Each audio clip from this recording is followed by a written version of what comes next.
everyone, welcome to our new mini-series. I'm your host, Jace from Creative at Work. While running our business, we have met many amazing women. We hope to share inspiring stories of how female entrepreneurs are taking charge and building successful businesses in Singapore. And today, we're very happy and honored to have Christina Teo with us. Thank you.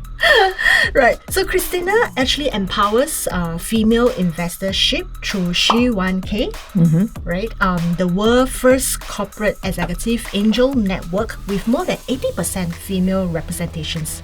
She also runs a series called WomenChangemakers, right? And just finished a 9-week long virtual lunch series, right? So we're very happy to have her here today. So maybe Christina, would you like to introduce yourself to our viewers? Okay.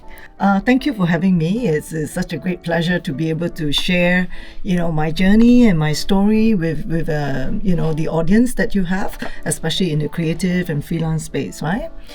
So for myself, I used to be a corporate woman, right? And so I retired actually quite young. I retired at 46. The first time I retired at 41, I took a break in New York for 4.5 years to look for a husband. Yes. And then I went back to Hong Kong to work. That's where I spent most of my career. And then after that, I retired for good at 46 because I really wanted to, enjoy my marriage. So I got married at 46, in fact, right? Congratulations. Thank you. So I used to come from technology space, right? So I worked for big companies like IBM, DEC, Acer, 3Com, O2, Yahoo, you name it, right? So from tech to .com to mobile. Yeah, so I've been a very lucky person, I think.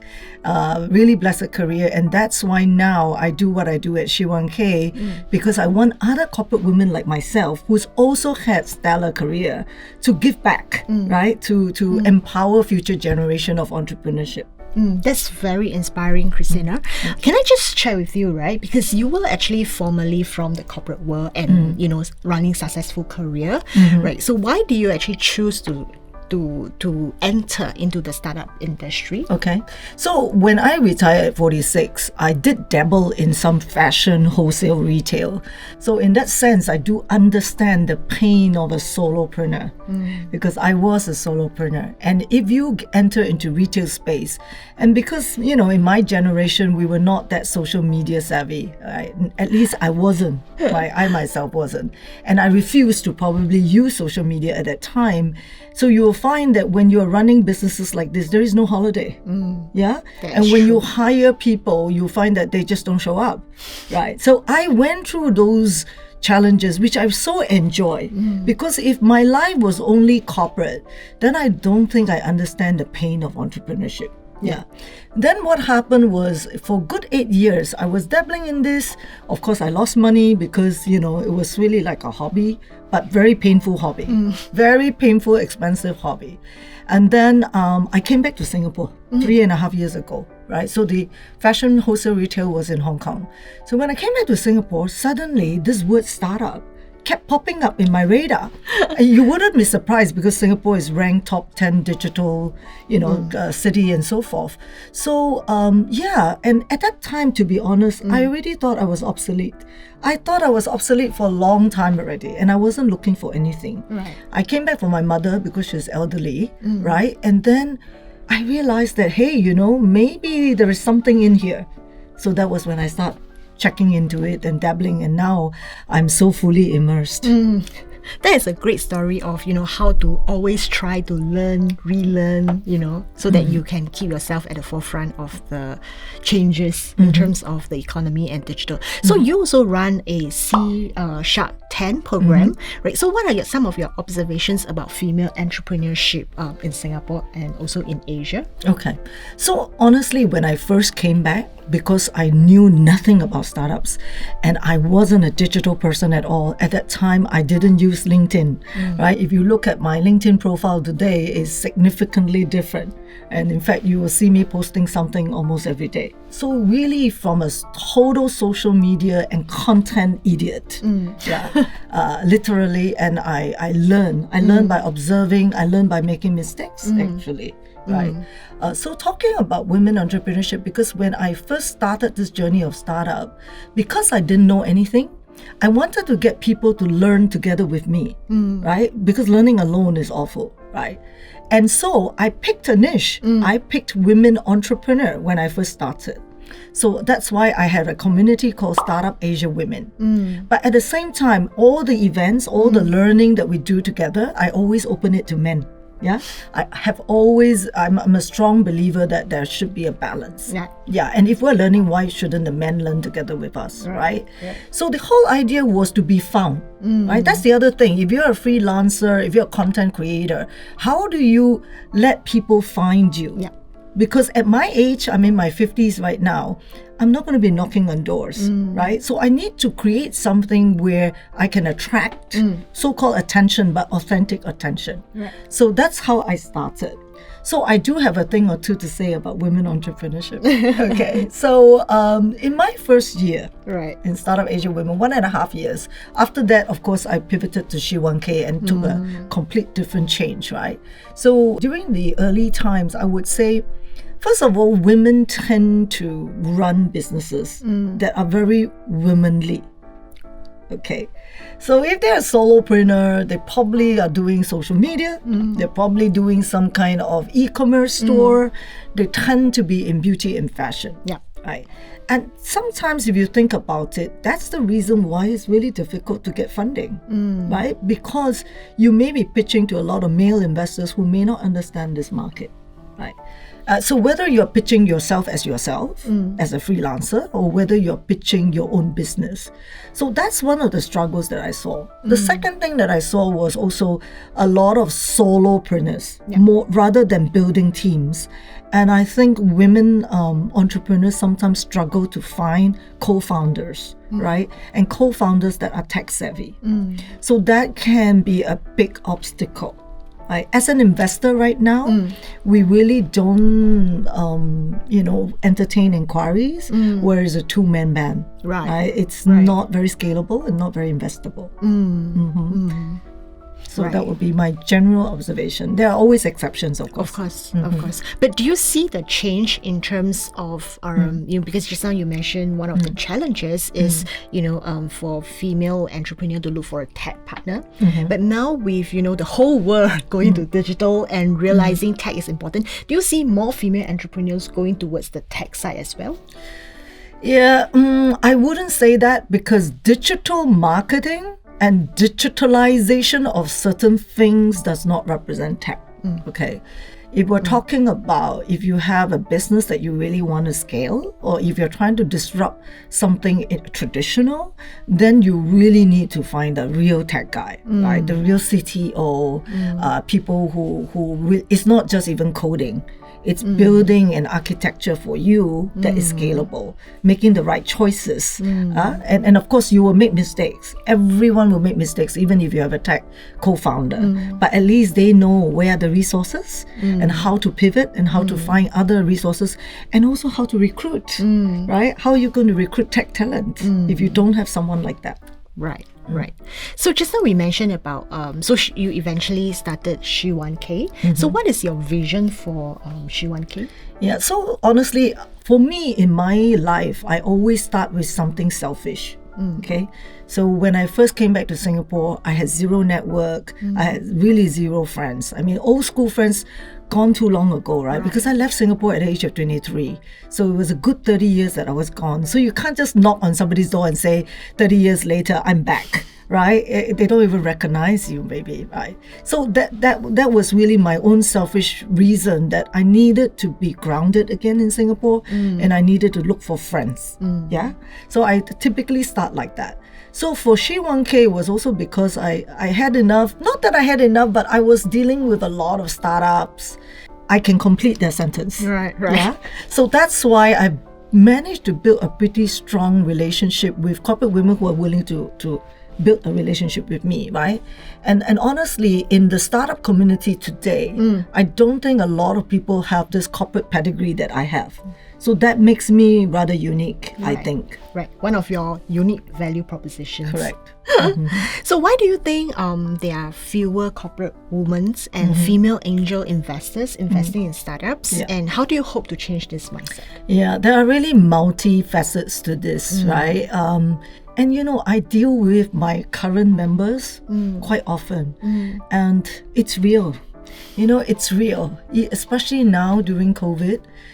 It is really true that all these corporate women, they are just like any women. Yeah, they have to be a mother at home. They have to homeschool. And when I hear all this, I say, oh my God, how am I going to get them to think about investing when they are facing very real daily challenges? But I guess, again, I am quite lucky to spot, amazing women who say, no, I'm just sharing with you that I have all these challenges, but I'm still interested, okay?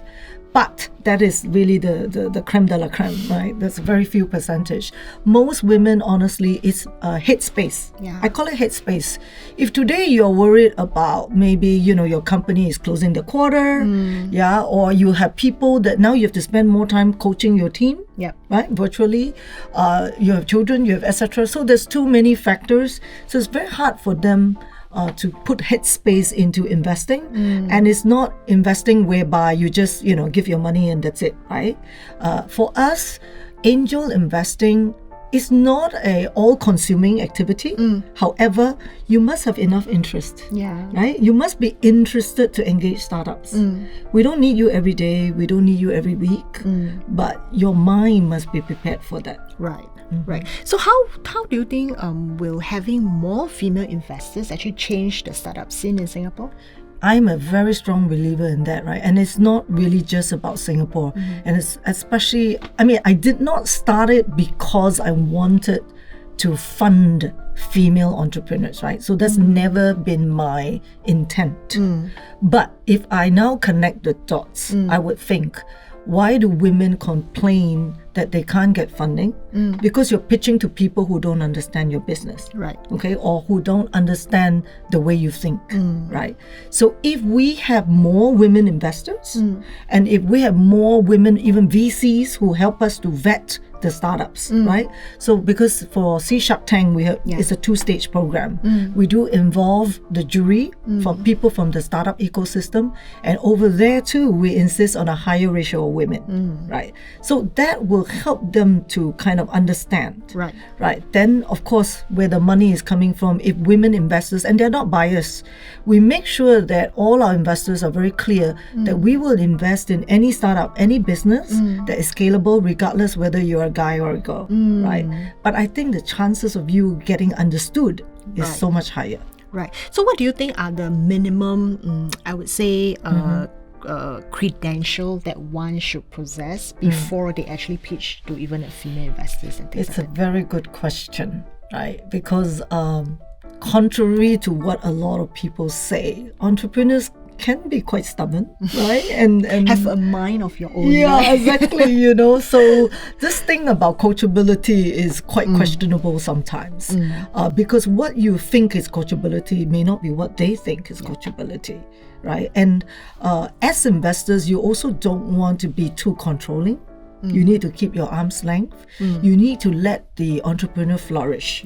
But at the same time, it's your money. Angel investors is different. It's literally your pocket money. It's not like those VC funds where it's other people's money. So that's a big distinction. So I would say, first of all, you not only do you need to have a great idea, right? And that idea would already be demonstrable, right? It can't be just an idea in drawing or an idea in the deck. So that's something for us is too seed, right? Too early. And that one, you really need to rely on your own savings. Play with your family's money, okay? After that, once you feel quite comfortable, you're very convicted, okay?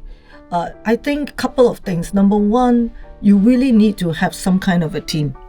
You can't just be yourself, number one. Number two, you really should have already validated your idea.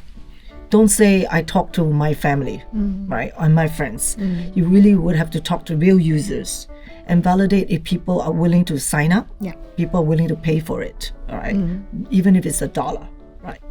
And then after that, I think you need to have really a good vision of where you're going, because chances are whatever you pitch to us will not be the final idea. Right. That's where the female investors or angel investors can add values you know, to the ideas and actually help to bring the idea to the next level. Correct. Right. So, what is the biggest challenge that you have faced in running your business, and how do you overcome it? Okay. You know, if you want to sell women cosmetics and skincare, that's pretty easy. If you want to sell women investment opportunity, that's very challenging. Okay. And then if you are selling, you know, corporate executives who are time-starved, right? And women tend to analyze a lot, right? So you know the old boys club? You get together and you go like, hey, I have a really, really good opportunity. You want to join? No questions asked. But for women, it will never be like that. Nobody is not going to not ask a question. So that's still my number one challenge, right? And you know, it's not that women are not open-minded, but you need to really find that right angle to resonate with them and the right timing. Right.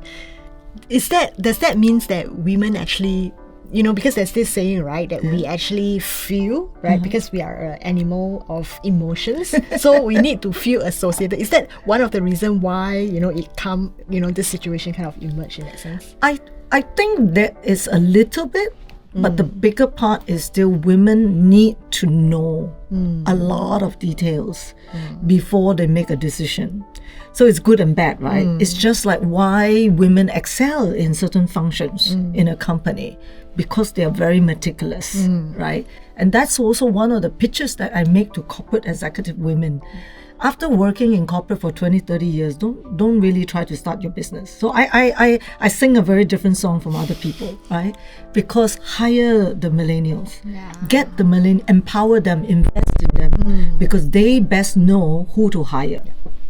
Yeah, exactly. I exactly agree. Even for our freelancers, right? So especially those who have many years of corporate experience, they actually function slightly different from those who are fresh out of school. So we do see a vast differences between the two group of women. Exactly. So talking about women's change makers, right? Because you used to run it very often in terms of face-to-face networking sessions, and because of the current situation, right? I guess you have to move it to online. So what is it like to transit between offline and online, and what are some of the challenges you face? Yeah, I think something that I really enjoy doing, right, and you are called the creative exchange. Every time you try to transition or move to something else, don't do the same thing. Right? You got to take a new, fresh angle. So when we used to run the physical event, it was always panels of women. Right? People love it. But the moment you change to online, you need to understand people's time span, right? Bandwidth, being online, not being able to touch someone. It's a different experience. So we change it to spotlighting one woman at a time. And it then took a different formula. Right. Yeah, it took a different experience. Yesterday was yesterday we didn't have any more, right? So it was every Wednesday. So yesterday was the 10th week, we finished 9 weeks. So I had people sending me messages to say, Christina, we're already missing it. Right? I feel empty now. Yes, exactly. So I also learned something, and maybe this is a good advice for people in the creative space and in the freelance space. When during my first year, when I was doing all these events and learning, right? Because at that time, I haven't found a theme yet, right? So WomenChangemakers is only created 2 years ago, right? So in my first year, there was a startup theme, but it was not powerful enough as a theme, right? Then the moment we got WomenChangemakers, we really roll out aggressively.